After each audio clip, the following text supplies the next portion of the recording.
Alright, everyone, time to take a look at the third and final episode of the day, which is Your Souls, Please.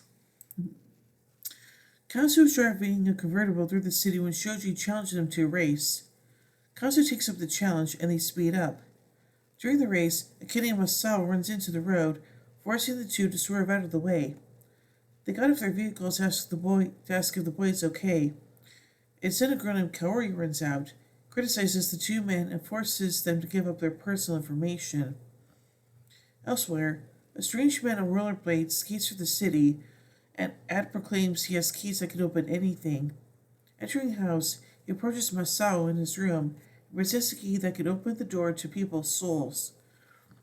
Excuse me. He transforms into his Gorma form, Key Jester, and jams the key to Masao's chest, retrieving his soul. Kaori opens up the door, which is then the Gorma disappeared. Kaori discovers Masao completely comatose. The next day, Kazu receives a call from Kaori asking him to come to the hospital. Kazu and Shoji arrive, and Kaori insists it's their fault for Masao's condition. The doctor states he doesn't think so, saying that they have been receiving many children with the same symptoms. As they leave the hospital, they agree to keep it a secret from their teammates. Instead, a car chases them down. The car stops once it crashes into a pole, and Shoji opens the door, only to find a puppet of a dwarf in the driver's seat. The puppet leaps onto Shoji, strangles him before running away. Later, Shoji and Kazu tell their teammates of the attack, only for them to not believe the two. As Ryo, Ren, and Kazu walk off, Daigo stays, stating they should investigate. At a stadium, Keychester meets with the Gorma Triumvirate and is berated by them for going against the plan and attacking the Die Rangers. They ask him to comply, and he agrees. Shoji, Kazu, and Daigo meet Kaori and questions her if anything strange happened. Kaori still says Shoji and Kazu are at fault, causing them to walk away. Daigo stays and asks her what happened. Kaori explains everything, and instead they hear a scream. They spot Keychester stealing the soul of another kid.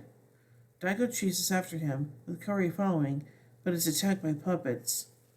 The puppet harasses the two, and they get in a car and drive off. Meanwhile, at a restaurant, Shoji and Kazu rationalize what happened was most likely a prank, and decides not to worry about it. Meanwhile, Daigo and Kaori follows the car to an abandoned factory, where they hear children singing. They see the singing came from the puppets, with Keychester there bringing them to life with the souls he stole. Daigo transforms into Shishi Ranger and fights Keychester. Fighting alone, he was easily overwhelmed by the Gorma, and the Gorma Triumvirate appeared to help Keychester defeat the Die Ranger. Daigo is forced to watch as Keychester steals Kaori's soul and throws her body off the cliff. Daigo catches her when the rest of the Die Rangers arrive.